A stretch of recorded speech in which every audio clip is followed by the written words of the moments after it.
Setelah menyerang dan menaklukkan Khaybar, Nabi Muhammad dan para sahabat merasa lelah dan lapar. Seorang wanita Yahudi bernama Zainab binti Al-Harits menemui sang Nabi. Ya Rasulullah, bolehkah aku memasak daging domba bagimu dan para sahabat? Wah, sudah tentu boleh. Bagian mana yang paling kau suka? Oh, aku suka bagian paha depan. Zainab segera memasak makanan.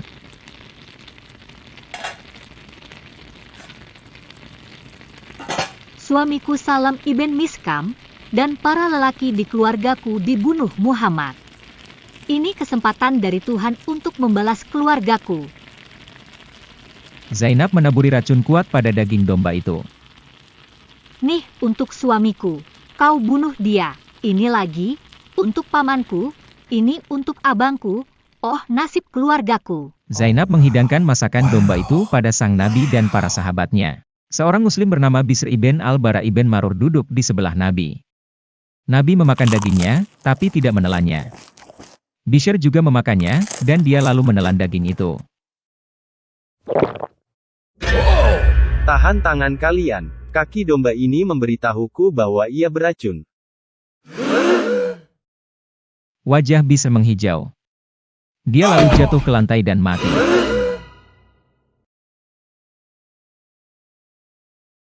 Panggil si Zainab. Zainab dibawa menghadap Nabi. Mengapa kamu melakukan ini? Kau bunuh ayahku, pamanku, suamiku. Kamu rampas harta milik kami. Aku berkata padaku, jika dia memang nabi, maka tentu dia akan tahu. Domba ini yang memberitahunya. Jika dia raja, tentu dia akan mati. Allah tak akan mengizinkanmu. Di kemudian hari, keluarga Bishr menuntut pembalasan dan lalu membunuh Zainab. Ketika Nabi kembali ke Madinah setelah melakukan upacara naik haji, dia mulai mengeluh kesakitan. Kabar tentang Nabi sakit mulai menyebar.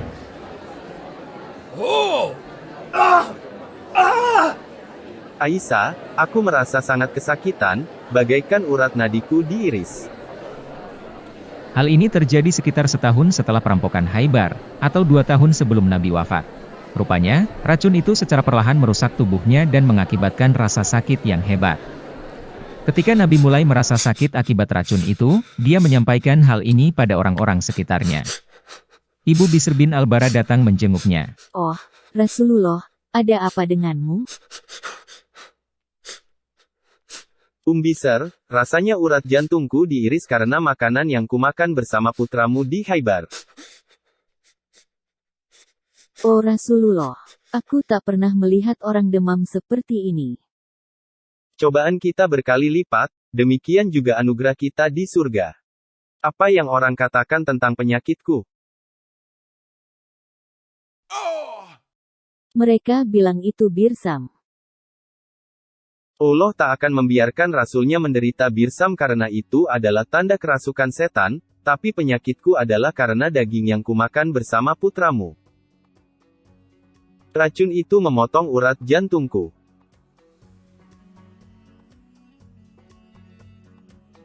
Aku kan Nabi Allah. Masakan aku harus mati hanya gara-gara wanita Yahudi yang rendah itu? Malu-maluin aja. Sunan Abu Daud nomor 4510 mengatakan bahwa Nabi Muhammad dibekam bahunya berkenaan dengan daging domba yang dia makan. Abu Hind membekam dia dengan tanduk dan pisau. Semoga racun di tubuhmu tersedot keluar. Ah, aku sakit parah nih. Tapi upaya membekam itu tidak mengubah keadaan sakitnya. Selama dia menderita sakit, Nabi melafalkan Al-Mu'awwidhatain atau ayat-ayat minta perlindungan, yakni surah 113 dan 114.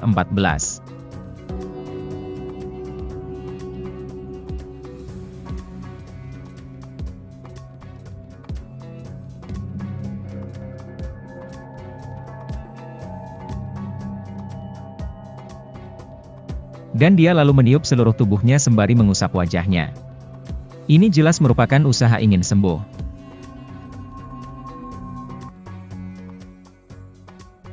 Aisyah juga melafalkan Al-Mu'awwidhatain ke tubuh Nabi.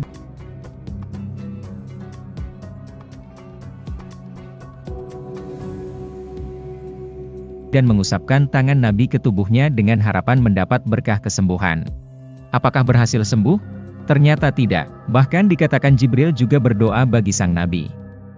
Ketika Rasul Allah jatuh sakit, maka Jibril berdoa baginya dengan berkata, "Dalam nama Allah, aku berdoa mengusir semua yang menyakitimu dan menghindarkan semua yang membencimu dan dari semua kutukan mata jahat dan agar Tuhan menyembuhkanmu."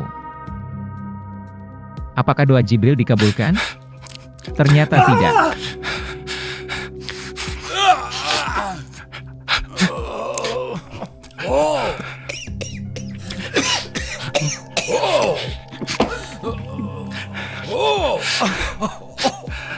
Sirah Nabawiyah, halaman 679, oleh Ibn Hisham. Lalu penyakit Nabi semakin memburuk dan dia kesakitan luar biasa. Dia berkata, "Siramkan 7 kantung air dari berbagai sumur ke tubuhku agar aku bisa keluar menemui orang-orangku dan memberi petunjuk." Kami mendudukan dia di sebuah baskom milik Hafsah binti Umar. Dan kami siramkan air ke tubuhnya sampai dia menjerit, "Cukup, cukup, cukup, cukup." Beberapa istri Nabi berkumpul bersama paman Nabi yakni Ibnu Abbas. Mereka bersepakat untuk memaksa Nabi menelan obat. Aku akan paksa dia. Biarkan kami lakukan itu. Kami saja yang melakukannya. Pegang dia, jangan dilepas. Pegang dia erat-erat. Hidungnya dipencet terus. Pokoknya dia harus telan obatnya. Tapi sang Nabi tidak kunjung membaik. Dia malah pingsan. Ketika siuman, dia merasa tak senang atas perlakuan mereka. "Siapa yang memperlakukan aku seperti itu?" Aku yang melakukannya. Ini adalah obat yang dibawa para wanita dari Abisinia. Allah tidak akan memberi aku penyakit seperti itu. Jangan berhenti memaksa mereka semua minum obat ini, kecuali pada pamanku. Jadi, sebagai usaha balas dendam atas apa yang mereka lakukan padanya, dia memaksa istri-istrinya untuk menelan obat yang sama. Maimunah, salah satu istri Nabi, dipaksa menelan obat itu sewaktu sedang puasa, sebagai hukuman apa yang mereka lakukan pada Nabi. Dia mencoba berbagai cara untuk bisa sembuh, tapi semuanya gagal. Dia lalu menyadari bahwa dia akan segera mati. "Mengapa aku tak kunjung sembuh, padahal sudah berdoa berulang kali?" Sang Nabi mengatakan tentang penyakitnya yang mengakibatkan kematiannya. "Wahai Aisyah, aku masih merasakan sakit yang diakibatkan makanan yang kumakan di Khaybar, dan sekarang aku merasa urat jantungku bagaikan dipotong racun itu."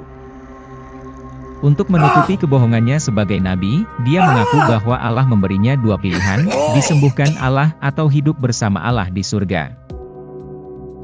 Allah telah memberikan hambanya pilihan antara hidup di dunia ini dan hidup bersama Allah, dan dia memilih pilihan kedua. Aku belum pernah melihat siapapun yang lebih menderita dibandingkan Rasul Allah. Setelah mengalami begitu banyak penderitaan, akhirnya Nabi Muhammad tewas di pangkuan Aisyah.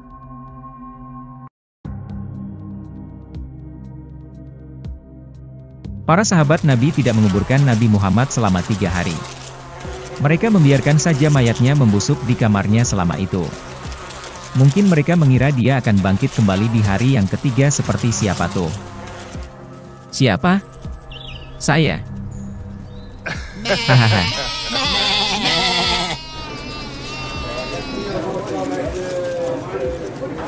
Wahai teman-teman, dengerin. Rasul Allah benar-benar sudah mati. Dia itu hanyalah manusia biasa dan akan membusuk seperti manusia mati lainnya. Marilah kita kuburkan sahabat kita ini. Akhirnya para sahabat menguburkan mayat Nabi Muhammad. Mari telah berbagai kejadian yang berakhir dengan kematian Nabi Muhammad untuk melihat apakah dia itu Nabi asli atau palsu. Contohnya, Zainab binti Al-Harith yakin bahwa Allah tentunya memperingatkan Nabi asli tentang racun itu, dan tidak pada Nabi palsu. Muslim pun, termasuk Muhammad, yakin akan hal itu. Itulah sebabnya mengapa Nabi Muhammad berkata, Allah tak akan pernah memberimu kemampuan untuk membunuhku.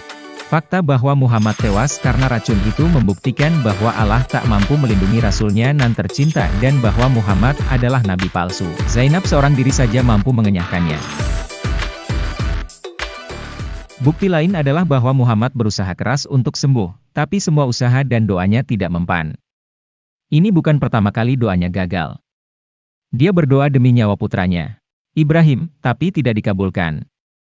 Salah seorang istrinya, yakni Al-Shanbah bin Amr Al-Ghifariyah, melihat betapa sia-sianya doa sang nabi. Karena itu, dia bertanya, Jika engkau adalah nabi asli, tentu putramu tidak akan mati. Apa? Kurang ajar kamu. Talak. Talak. Talak. Muhammad lalu menceraikannya. Dia masih beruntung karena tidak dipenggal setelah berani mempertanyakan kesahihan status kenabian Muhammad. Bukan hanya doa Muhammad tidak manjur, tapi begitu juga doa Jibril dan Aisyah. Allah membiarkan saja Rasul kesayangannya menderita sampai mati. Muhammad mengaku dirinya sebagai yang diberkahi, pengampunan bagi umat manusia, dan ciptaan terbaik, tapi keadaannya saat sekarat tidak membuktikan hal itu. Di manakah Allah saat Muhammad sangat membutuhkannya?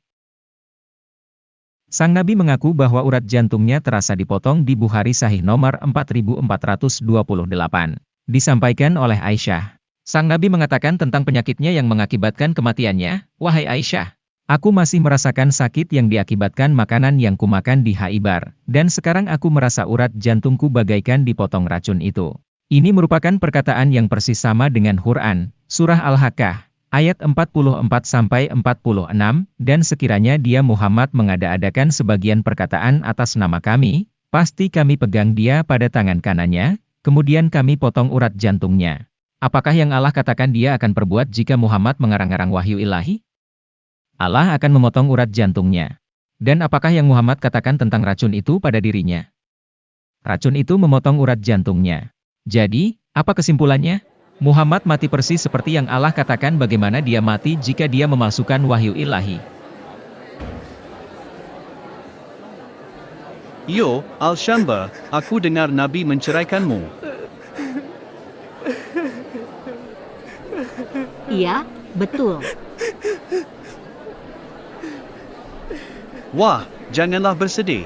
Kau kan sekarang sudah bebas dari bandut tua itu. Lebih baik nikmati saja irama dangdut ini.